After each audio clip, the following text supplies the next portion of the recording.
Appel du collectif national. Bonsoir. Appel du collectif national pour une paix juste et durable entre Palestiniens et Israéliens. L'offensive militaire israélienne contre la population de Gaza, associée à un siège inhumain et à la destruction des infrastructures qui dure depuis plus de 4 mois, a fait plus de 30 000 morts directes, dont une grande majorité de femmes et d'enfants. 90% de la population déplacée de force est régulièrement bombardée, des habitations pulvérisées, la famine organisée, des familles ciblées et exterminées. La poursuite de cette offensive est en flagrante violation des ordonnances de la Cour internationale de justice qui pointent des signes concordants d'un génocide en cours.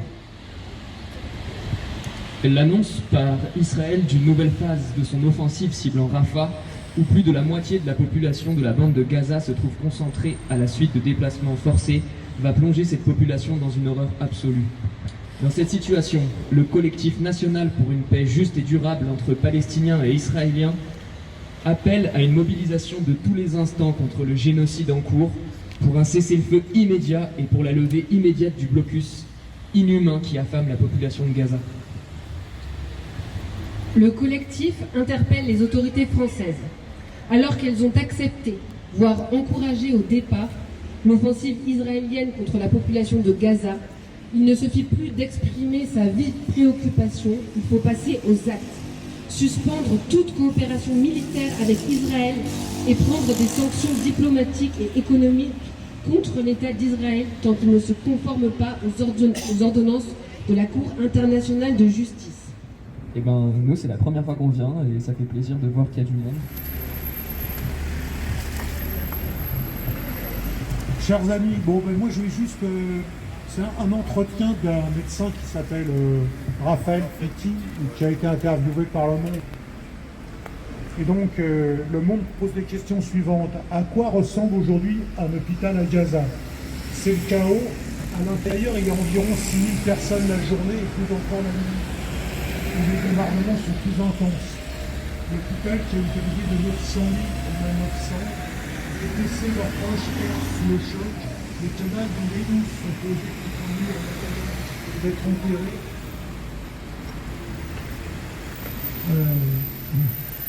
Une vie qui s'est réorganisée dans un microcosme. Des femmes font du pain dans les couloirs, des enfants jouent, il y a 3 tailleurs, un cordonnier. Mais les gens n'ont rien pu emporter, ils s'entassent dans une promiscuité totale. Alors, c'est la question. Face à l'avancée des troupes israéliennes, les hôpitaux sont évacués les uns après les autres. Quel est l'état du système de santé à Gaza? Il est proche du néant. Dans le sud de Gaza, hormis l'hôpital européen, seuls 3 hôpitaux sont encore en état de fonctionner. Tous les directeurs d'hôpitaux ont été arrêtés par l'armée israélienne, interrogés et manifestement torturés. La tension est permanente, les bombardements se rapprochent. À l'hôpital européen, on a reçu des éclats. Le souffle des explosions fait sauter les faux plafonds. La Croix-Rouge internationale craint de devoir déclarer prochainement l'ordre d'évacuer la zone. Dans quelles conditions les médecins travaillent-ils? Il n'y a pas de tri à l'entrée. La masse des patients à prendre en charge souffre de pathologies aiguës et saisonnières. Du fait des conditions d'hygiène catastrophiques, il y a énormément de problèmes respiratoires, de maladies liées au froid, à l'humidité, au manque d'eau, de toilettes, de nourriture. Et on fait face à de multiples infections. Puis à chaque bombardement, on reçoit une vague de blessés et de morts. Il y a également de nombreuses victimes par des tirs de sniper, notamment des femmes et des enfants. Compte tenu de l'afflux massif de médecins, de blessés, les médecins vont au plus court. De nombreux cas critiques ne sont pas pris en charge, on les laisse mourir. De même, il y a énormément d'amputations. Dans de telles conditions, on ne cherche plus à réparer, on coupe. Avez-vous déjà été confronté à une situation aussi critique? Non, jamais. Tout ce que je suis habitué à faire sur les zones de guerre est presque impossible. Il faudrait réorganiser l'hôpital et améliorer le triage à l'extérieur pour la médecine ambulatoire. L'espace est envahi par les gens. On travaille, on opère à même immeuble. Les soignants sont épuisés en état de choc.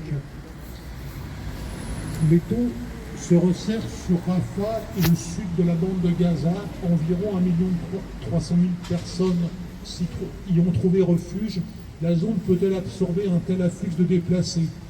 La stratégie de déplacement massif de la population sur un morceau minuscule de territoire submerge toutes les infrastructures initialement prévues pour 250 000 habitants. Aujourd'hui, il n'y a plus un espace de libre, les gens vivent sur les trottoirs, tout est sale, les conduits d'évacuation des eaux usées n'évacuent plus rien, l'eau stagne partout. Ces images rappellent celles du ghetto de Varsovie, les gens qui meurent dans les rues, les vendeurs ambulants, la misère, ce n'est pas bien différent. Donc la question du monde, c'est, vous avez travaillé en Syrie et en Ukraine, la situation à Gaza est-elle comparable? Le parallèle avec la Syrie n'est pas possible, ni sur le plan humanitaire et médical, il n'y a pas de comparaison. À Alep, il y avait une dizaine d'hôpitaux clandestins, il y avait des polycliniques, on pouvait organiser et trier le flux des patients. À Gaza, dans l'état actuel, c'est impossible. Cependant, le niveau de destruction rappelle effectivement la Syrie ou l'Ukraine. La stratégie russe de guerre urbaine, appliquée d'abord au Tchétchénie, se systématise aujourd'hui dans les conflits. Laisser entrer les gens dans la ville, l'encercler, couper les réseaux électriques, l'eau, bombarder constamment, terroriser la population, refuser les corridors humanitaires et attendre que les gens cèdent. On l'a vu à Alep, on l'a vu à Mariupol. La même stratégie se répète et s'étend, c'est terrifiant.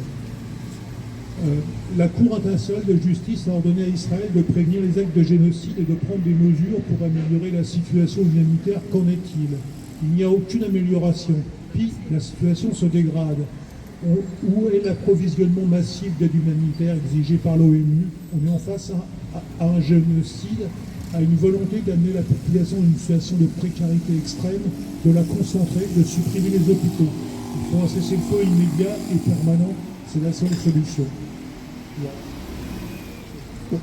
Je précise que le docteur Raphaël Pitti, donc habitué aux zones de combat, a donné une interview à une radio qu'on ne conseille pas du tout par ailleurs, Sud Radio, mais il faut bien avouer que comme interview... Raphaël Pitti. Dans l'ensemble, je n'ai pas eu ou très peu de discussions où on m'a parlé de façon critique du Hamas. 3 ou 4 personnes m'ont dit quand même qu'elles le désapprouvaient. Et deuxième question qui était posée, toujours à propos de Hamas, oui mais enfin, qu'en pense-t-il globalement par ailleurs? Eh bien, les mêmes personnes et aussi toutes les autres que j'ai rencontrées disent que malgré tout, malgré le fait qu'ils pensent qu'il n'a pas fait assez pour eux, eh bien, il nous redonne notre dignité. Et ça, c'est important. Voilà ce que disent les gens à Gaza. C'était la réponse faite à Bourdin, elle ne lui plaisait pas trop, mais enfin, c'est ce qu'a dit le docteur Pitti en l'occurrence. Non, juste pour rappeler ou dire aux personnes qui sont nouvelles ici que nous avons fondé un groupe Comminges Palestine Solidarité. Notre 3e réunion a lieu juste après la vigie au premier étage du Régent. Le groupe s'occupe de faire passer, enfin on a demandé aux Régents et la date est fixée, le film Yalla Gaza qui se passera le 3 avril. Et un intervenant de l'UJFP, Union Juive Française pour la Paix, juif antisioniste, sera là pour animer le débat. Et puis, peut-être un autre film à venir. Peut-être la Terre par l'arabe ou un autre. Et une dernière chose avant de redonner le micro, dans le collectif local, de collectif non national mais local, sont arrivées 2 nouvelles organisations, le Mouvement de la Paix et la LDH. Oui, je rajoute concernant les films qu'on a un contact, Jean-Claude, qui n'est pas là mais qui va sûrement arriver, et qui connaît une Palestinienne de Nantes qui serait tout à fait volontaire pour venir commenter le film. Soit La Terre par l'arabe, soit... On va vous lire quelques extraits du communiqué qui a été publié justement par le mouvement Hamas ces jours-ci en réponse aux offres de paix américaines et compagnie.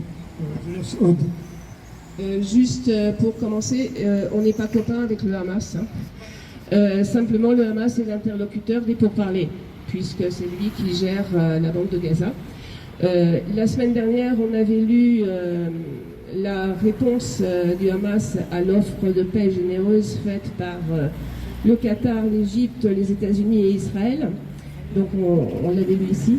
Depuis, Netanyahou a refusé fermement et puis a annoncé la prochaine offensive sur Rafah. Donc on va vous lire des extraits parce que c'est des textes qui ne circulent pas vraiment. Ouais, et qu'il est quand même important de savoir ce que dit chacun. Donc je commence. Des extraits seulement. Depuis 129 jours, la guerre génocidaire menée par l'occupation sioniste en partenariat avec les États-Unis et certains pays occidentaux se poursuit dans toute sa brutalité. La poursuite de cette guerre place tous les participants et tous ceux qui sont silencieux dans la condamnation devant une responsabilité politique, humanitaire et éthique historique. Ils en supporteront les conséquences juridiques imprescriptibles et cela restera une honte qui les suivra tout au long de l'histoire. Nous nous engageons dans des pourparlers difficiles sur plusieurs pistes en traitant de manière responsable toutes les initiatives et les efforts qui répondent aux aspirations et aux attentes de notre peuple pour arrêter l'agression, mettre fin au siège et parvenir à l'aide à la reconstruction et à la libération des prisonniers. Nous envoyons un salut de fierté et d'honneur à notre peuple dans la bande de Gaza qui continue à affronter la guerre génocidaire. Le criminel de guerre Netanyahou menace de poursuivre les civils dans la ville de Rafah. Après 12 jours de suivi des personnes dotées d'une conscience humaine, il a été révélé que l'enfant Hind et 4 membres de sa famille, y compris sa cousine, l'enfant Layan, ont été martyrisés par les balles de l'armée d'occupation fasciste, en plus des ambulanciers héroïques. Nous condamnons avec la plus grande fermeté l'oppression et la torture infligée au docteur Mohamed Abou Salmiya, directeur de l'hôpital médical Al-Shifa, notamment en lui brisant les mains, en l'humiliant délibérément et en le forçant à marcher sur ses membres. Tout cela parce qu'il a refusé, malgré toutes les pressions et les tortures, d'enregistrer une vidéo accusant la résistance d'utiliser l'hôpital Al-Shifa comme un quartier général militaire. Nous saluons l'héroïque médecin palestinien Amira Al-Assouli, qui se trouvait en Égypte au début de l'agression contre notre peuple et qui a insisté pour retourner dans son pays afin de servir son peuple et de soigner ses blessures. Le monde a vu comment elle a risqué sa vie devant les snipers de l'ennemi pour sauver l'un des blessés. Nous renouvelons notre appel à la communauté internationale, aux Nations Unies, aux organisations internationales en particulier. Les agressions des colons en Cisjordanie s'intensifient par le biais de blocages de routes, de saisies de terre, etc. Le comportement et les positions de Netanyahou confirment qu'il poursuit sa politique de fuite en avant et qu'il n'est pas intéressé par la conclusion d'un accord. Le gouvernement terroriste de Netanyahou et son armée ignorent de manière flagrante les décisions de la Cour internationale de justice publiées il y a 2 semaines. Nous demandons à la Cour internationale de justice de documenter tous les crimes horribles, les massacres et violations qui se sont poursuivis depuis sa décision et ont affecté tous les aspects de la vie humaine dans la bande de Gaza. Nous tenons enfin l'administration américaine pour responsable des conséquences et des résultats de l'escalade dans la région qui ne connaîtra pas la stabilité tant que l'agression sioniste sur la bande de Gaza n'aura pas cessé. J'ajoute personnellement un petit commentaire que j'ai entendu à la radio ou à la télé, je ne sais plus, de Joseph Borrell, qui est responsable pour des affaires internationales pour l'Europe, et qui a fait une réflexion concernant les États-Unis en disant mais nos partenaires américains disent qu'il faudrait qu'il n'y ait pas de blessés et pas de morts et qu'il y en a vraiment trop, quoi. Mais enfin, c'est quand même curieux. La meilleure façon de le faire, c'est quand même de ne pas livrer d'armes. Voilà, c'était Joseph Borrell. On ne sait pas ce qui va se passer cette semaine. On ne sait pas si l'offensive sur Rafah va se renforcer parce qu'en fait, elle a malheureusement déjà commencé. Il est annoncé que l'agression prochaine d'un hôpital, et les hôpitaux à Rafah, c'est surbondé, donc les gens ne peuvent pas fuir. Le seul endroit où ils peuvent fuir maintenant, c'est la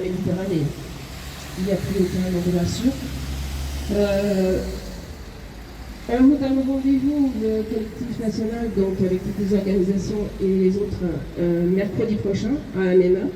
Si vous voulez nous rejoindre dans le groupe Palestine, Fromage Palestine Solidarité, on a une adresse que je peux vous donner, ou alors venez à la réunion tout de suite, ou donnez-moi votre adresse. Des actions ont déjà été faites. Enfin, une action a démarré le mouvement, le groupe, puisqu'on est tout jeune. C'était un collage sur Saint-Gaudens, Montrégeau et d'autres endroits. Nous allons faire un premier marché, sans doute à Aspect, un samedi. Et nous sommes en train de rédiger le tract et préparer, voir ce qu'on mettra sur le stand. Et on appelle on parle de 4 actions dans ce tract, c'est-à-dire la projection du film Yala Gaza, des collectes. On avait déjà indiqué lors des premiers rassemblements deux collectes sûres, celle de l'AFS, Association France-Palestine Solidarité, et celle de l'UJFP. Ces collectes donc servant uniquement en ce moment aux besoins de survie. C'est-à-dire qu'il y avait des projets avant, des projets pour l'eau, des projets pour l'autonomie alimentaire, tout ça, on n'en parle plus. C'est pour acheter donc des tentes, des couvertures, de l'eau et de la farine. Si vous voulez donner, je signale à ceux qui sont imposables que c'est défiscalisable. La troisième, c'est BDS, on en avait parlé ici, et notre cible en ce moment, c'est Carrefour. Carrefour, dont vous savez qu'il a des magasins dans les colonies totalement illégales, et qu'il a eu il s'est fait honte à lui-même, en même temps que McDo, de livrer des colis alimentaires aux soldats qui sont à Gaza, aux soldats israéliens. Juste un petit point quand même, puisqu'on parlait des demandes de libération de prisonniers. Parmi les prisonniers dont la libération est demandée, je dis bien demandée, par Hamas en l'occurrence, figure Marwan Barghouti. Voilà, que les choses soient bien claires, entre autres. Puisqu'on parlait d'armement tout à l'heure et d'action, une ONG a demandé à la Cour pénale internationale de bloquer des pièces détachées d'importation nécessaires pour faire fonctionner les F-35 de conception américaine de l'armée israélienne. Voilà, c'est important. Et tout à l'heure, on risque de reparler d'ailleurs de cette question de la guerre dans les territoires. Non, je m'aperçois que j'ai oublié de parler également d'une rencontre à Montrégeau le vendredi prochain à 18h. Témoignages de jeunes qui sont allés en Cisjordanie récemment. Voilà, 18h Montrégeau, ça se trouve sur l'Hémosphère. Et puis une info qu'on a oubliée aussi, on a appris que l'Afrique du Sud, vous êtes peut-être au courant, dépose une seconde requête auprès de la Cour internationale de justice concernant cette fois-ci Rafah, puisque Rafah, s'il y a des bombardements, ça va être pire que le pire. Voilà. On va continuer nos vigies, quel que soit le nombre qu'on ait. On continuera nos vigies tous les mercredis, 17h30, ici, en nous adressant à notre gouvernement, puisque nous sommes ici, qui va porter une lourde responsabilité s'il continue notamment la coopération militaire. Oui, donc tu l'as annoncé, voilà, donc nous avons décidé déjà depuis pas mal de temps de faire le Parti communiste avec la jeunesse communiste, une réunion publique à Montrégeau, donc c'est vendredi à l'auditorium, c'est à l'hôtel de la SUS, c'est à 18h. Donc il y aura deux intervenants, donc une jeune communiste qui est partie en octobre 22, donc il y a un peu plus d'un an en Palestine, qui s'est rendue en délégation, et qui témoignera avec l'appui de photos, etc., des rencontres et de ce qu'elle a vu, de ce qu'elle a pu observer sur place, de la situation notamment en Cisjordanie et à Jérusalem-Est. Voilà. Et il y aura également une intervention d'un représentant de France-Palestine. Voilà, donc vous êtes invités à venir, nombreux. pour soutenir cette initiative. Et puis, bon, bien sûr, nous, on a beaucoup communiqué sur Moréjo. C'est des gens de Moréjo qui nous avaient demandé de faire cela. Donc, on espère qu'il y aura du monde et que ça ira, y compris au-delà des militants, parce qu'il faut bien évidemment créer un rapport de force. C'est pour ça qu'avec le groupe Palestine, on va prendre toutes ces initiatives, parce qu'il faut que ça s'élargisse au-delà des courants des militants et des organisations. Il faut qu'il y ait le plus de monde possible aujourd'hui qui se mobilise pour un cessez-le-feu immédiat et le reste pour une solution politique pour la Palestine. Voilà. Bon, on va bientôt conclure puisque certains doivent partir, mais simplement un appel. On a essayé de faire l'appel le plus large possible pour aujourd'hui, de faire passer par tous les réseaux. Faites-le aussi. C'est pas possible de laisser passer ce génocide sans agir. On a pu dire les uns et les autres pour certaines horreurs qu'on ne savait pas. C'était vrai ou pas. Là, on sait. Tout le monde sait ce qui se passe. Tout le monde sait ce qui risque de se passer si Rafah est bombardé. Donc, parlez-en autour de vous, faites venir le plus de monde possible. Il y a des gens qui pensent que ça ne sert à rien, mais là-bas, ils savent combien on est, ils savent la réaction, et le gouvernement commence à avoir quelques petites phrases. Maintenant, c'est à nous de faire pression pour que ces phrases se transforment en faits, c'est-à-dire des sanctions économiques, des vraies pressions sur Israël. Je peux savoir.